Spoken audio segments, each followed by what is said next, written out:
So ఆవకాయ చాలా మంది ఆవకాయ తీసుకోగానే కడుపులో మంట గ్యాస్ట్రిక్ ఇష్యూస్ అని ఇలా చెప్తూ ఉంటారు కదా.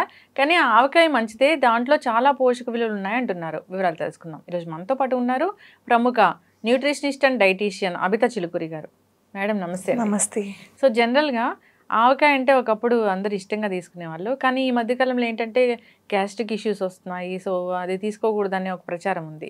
కానీ ఏం చెప్తారంటే దీనిలో కలిపే ఇంగ్రీడియంట్స్ అన్నీ కూడా మనకి మేలు చేసేవే అంటారు. సో మీరేం చెప్తారు దీని గురించి? ఇప్పుడు ఆవకాయ పచ్చడి కానీ ఇట్లా నిల్వ పచ్చళ్ళు ఏవి అయినా కానీ దాంట్లో వాళ్ళు ఉప్పు సాల్ట్ అనేది చాలా ఎక్కువ వేసి దాన్ని నిల్వ పెట్టడం వల్ల కొంచెం అది ఫర్మెంట్ అవ్వడం వల్ల ఏమవుతుందంటే ప్రోబయోటిక్ కంటెంట్ అనేది ఇంక్రీజ్ అవుతుంది దాంట్లో. అంటే ఇప్పుడు మనకి పాతకాలంలో చూసినట్టయితే కొంచెం ప్రీవియస్ ఏజెస్లో వెళ్తే ఒక 5-6 ఇయర్స్ బ్యాక్ అయినా కానీ మనకి దొరికే సాల్ట్ కానీ అది కారం కానీ ఆయిల్స్ కానీ అన్నీ న్యాచురల్గా ఉండేవి. ఎక్కువ అడల్టరేషన్ అవన్నీ లేకుండా కొంచెం మంచిగా ఉండేవి. కాబట్టి ఈవెన్ మనకు చేసినప్పుడు ఇంట్లో పెద్దవాళ్ళు కానీ వాళ్ళు న్యాచురల్గా ఇప్పుడు గిర్ని పట్టించుకొని ఫ్రెష్గా చేసేవాళ్ళు. ఇప్పుడు మనం ఏం చేస్తామంటే ప్యాకెట్ నుంచి తెచ్చుకొని ప్యాకేజ్డ్ ఫుడ్, ప్యాకేజ్డ్ ఉప్పు, ప్యాకేజ్డ్ కారం ఇవన్నీ తెచ్చుకొని చేసుకుంటాం మనము. కానీ ఇప్పుడు అట్లా దాంట్లో మనకి బెనిఫిట్స్ అంటే ఇమ్యూనిటీ బూస్టింగ్, ప్రోబయోటిక్స్ ఇవన్నీ ఉంటాయి, కాదనట్లేదు. కానీ దాంట్లో ఇప్పుడు మనకి ఈక్వల్గా సోడియం కంటెంట్ అనేది చాలా ఎక్కువ ఉంటుంది. ఆ వైట్ సాల్ట్ అనేది చాలా ఎక్కువ వేసి మనం ప్రిజర్వ్ చేస్తాం కాబట్టి సోడియం కంటెంట్ చాలా ఎక్కువ ఉంటుంది. ఇప్పుడు డయాబెటీస్ వాళ్ళు కానీ బీపీ ఎక్కువ ఉన్న వాళ్ళు వీళ్ళందరూ చూసినట్టయితే డెఫినెట్గా తీసుకోకూడదు. కిడ్నీ ఇష్యూస్ ఉన్న వాళ్ళు ఇట్లాంటి వాళ్ళు తీసుకోవాలి. Only because of salt, white salt, sodium content అంతే. సాల్ట్ వల్ల అంటే క్రిస్టల్ సాల్ట్ అలాంటిది వాడితే, క్రిస్టల్ సాల్ట్ వాడినా మళ్ళీ వైట్ సాల్ట్ అన్నిట్లో సేమ్ ఉంటుంది. సోడియం కంటెంట్ ఫార్మ్స్ డిఫరెంట్ ఉంటాయి కానీ ఇంచుమించు సేమ్ ఉంటుంది. కాబట్టి అది ఎక్కువ ఉండడం వల్ల సోడియం లెవెల్స్ ఎక్కువ ఉంటాయి, ప్రాబ్లం అయిపోతుంది. దానివల్ల మనకి హార్ట్ ఇష్యూస్ అవన్నీ వస్తాయి. మనకి ఇప్పుడు సోడియం అనేది ఫుడ్లో ఏదైనా కానీ వెజిటేబుల్స్, ఫ్రూట్స్ ఏవి తీసుకున్నా సోడియం ఉంటుంది దాంట్లో కంపల్సరీ. ఈజీగా మీట్ అయిపోతుంది రిక్వైర్మెంట్ మనకి డేలో. దాంతోపాటు మనం సాల్ట్ కూడా తీసుకుంటాం డైలీ కుకింగ్లో కానీ వంటల్లో ఉప్పు వేసుకొని తినడం అవన్నీ చేస్తూ ఉంటాము. అది ఎంత క్వాంటిటీ తీసుకుంటున్నాము, మళ్ళీ దాంతోపాటు పచ్చడి తీసుకుంటున్నామంటే ఇంత తీసుకుంటున్నాము. ఇవంతా సాల్ట్ ఎక్కువైపోతే కిడ్నీ పైన లోడ్ ఎక్కువ పడుతుంది, అట్లా ప్రాబ్లం అవుతుంది. కానీ ఇప్పుడు దాని పచ్చడి pH కూడా అసిడిక్ ఉంటుంది. దానివల్ల ఇప్పుడు మీకు ఆల్రెడీ అసిడిటీ ప్రాబ్లమ్స్, స్టమక్లో హెల్త్ గట్ ఇష్యూస్ ఇవన్నీ ఉన్నప్పుడు అది తీసుకుంటే మీకు ఇంకా ట్రబుల్ అవుతుంది. అసిడిటీ ట్రబుల్ ఇవన్నీ ట్రిగర్ అయిపోతాయి అనమాట. కాబట్టి తీసుకోకూడదు అట్లాంటి ఉన్నప్పుడు. జనరల్గా అంటే ఈ ఆవపిండి చాలా మంచిది, సో కొలెస్ట్రాల్ తగ్గిపోతుంది.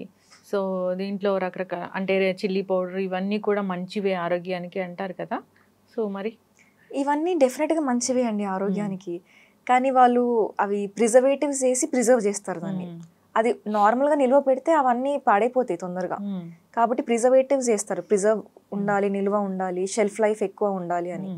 అట్లా ప్రిజర్వేటివ్స్ ఎక్కువ యాడ్ చేయడం వల్ల మనకి ఆ వచ్చే హెల్త్ బెనిఫిట్స్ కంటే నెగిటివ్ ఎఫెక్ట్స్ ఎక్కువ వచ్చేస్తుంటాయి. అది మెయిన్ ప్రాబ్లం. అయితే ఎట్టి పరిస్థితుల్లో కూడా తీసుకోకపోవడమే మంచిది, తీసుకోకపోతేనే బెటర్. ఓకే. సో పర్టికులర్గా బీపీ, షుగర్లు వీళ్ళైనా, కిడ్నీ ఇష్యూస్ వీళ్ళైనా, లేకపోతే ఇంకెవరైనా కూడా తీసుకోకూడదా? ఇప్పుడు ఎవరికైనా కానీ కొంచెం ఇట్లా అసిడిటీ ప్రాబ్లం ఉన్న వాళ్ళు, స్టమక్ ఇష్యూస్ అట్లా ఉంటున్నాయి, వాళ్ళకి ఎక్కువ టాలరెన్స్ లేదు స్పైసెస్కి అన్న వాళ్ళు కూడా తీసుకోకపోతేనే బెటర్. లేకపోతే వాళ్ళకు కూడా అన్ని ఇష్యూస్ స్టార్ట్ అవుతాయి. గట్ హెల్త్ ఇష్యూస్ అందరికీ ఉంటున్నాయి ఏదో పుట్టిన పిల్లలకి తప్పితే. అంతే. ఇప్పుడు మనకి ఉన్న ఫుడ్ కానీ లైఫ్ స్టైల్, స్ట్రెస్, దీనివల్ల చాలా గట్ హెల్త్ ఇష్యూస్ వస్తున్నాయి కాబట్టి అందరికి ఉంటున్నాయి. మనకి ప్రోబయోటిక్స్ చాలా ఇంపార్టెంట్ ఇప్పుడు.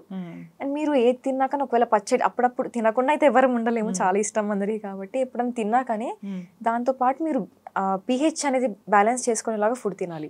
ఇది అసిడిక్ pH ఎక్కువ ఉంటుంది కాబట్టి కొంచెం బేసిక్ pH ఉన్న ఫుడ్స్ తింటే బెటర్, ఆల్కలైన్ pH ఉన్నవి తింటే బెటర్. దాంతోపాటు మీరు డెఫినెట్ కర్డ్ కంపల్సరీగా తీసుకోవాలి మొత్తం ఎండ్ అయిన తర్వాత మీల్. ఎందుకంటే మళ్ళీ మనకి ఏమన్నా ఇప్పుడు మీరు చాలా మందికి అనుకుంటారు కర్డ్ చల్లగా ఉంటుంది అట్లా అని.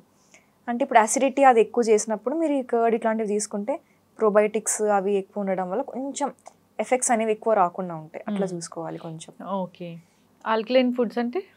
ఆల్కలైన్ ఫుడ్స్ అంటే కొంచెం pH అనేవి అసిడిక్ లేకుండా బేసిక్ pH ఉన్నవన్నీ ఆల్కలైన్ ఫుడ్ కిందకి వస్తాయి అనమాట. అంటే ఎగ్జాంపుల్ మనకి సోరకాయ కానీ ఇట్లాంటివి చలువ చేసేవి తీసుకోవాలి. సొరకాయ, బీరకాయ ఇట్లాంటివి తీసుకోవచ్చు.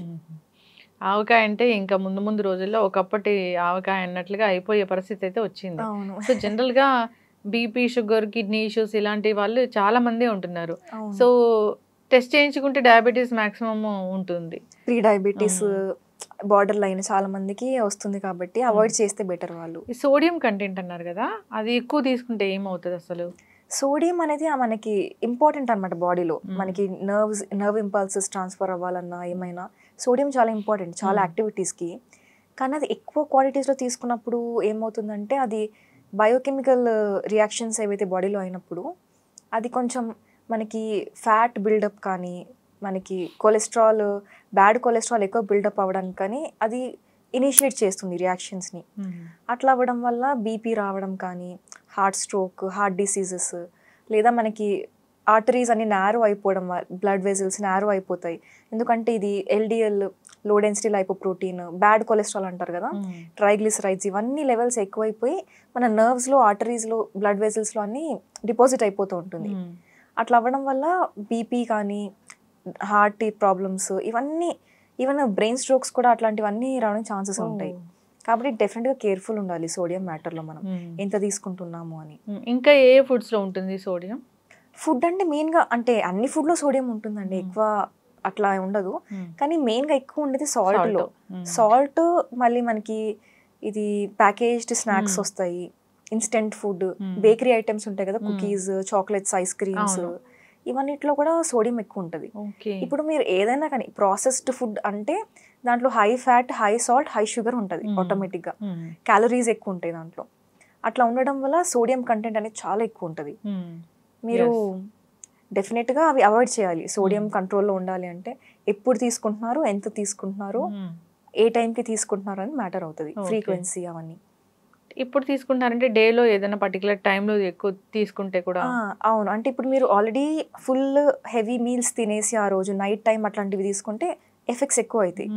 మీరు అదే చాలా హంగ్రీగా ఉన్నారు, ఒక టైం లైక్ లో క్యాలరీస్ తీసుకుంటున్నారు డే మొత్తం అన్న టైంలో కొంచెం మీరు తీసుకుంటే మీకు బ్యాలెన్స్ అవుతుంది. ఎప్పుడైనా బ్యాలెన్స్ చూసుకోవాలన్నమాట మనం. ఓకే, ఎస్, ఖచ్చితంగా అండి. సో జాగ్రత్తలు అయితే తీసుకోవాలని కోరుకుందాం. ఆవకాయ గురించి కూడా చర్చించుకోవాల్సిన పరిస్థితి అయితే వచ్చింది. సో సాల్ట్ మెయిన్, అది శత్రువు అనేది చెప్పుకోవచ్చు. సో స్ట్రోక్స్ రావడానికి కానీ, బీపీ ఎక్కువగా పెరగడానికి కానీ, ఇలాంటి వాటికి కారణం అవుతుంది. రక్తం అంటే రక్తనాళాల్లో రక్తం గడ్డకట్టడానికి కూడా ఇదే కారణం. బ్లడ్ క్లాట్స్ కూడా అవుతాయి సోడియం కంటెంట్ ఎక్కువైపోతే. ఎస్, సో మ్యాక్సిమం అవాయిడ్ చేస్తే మంచిది.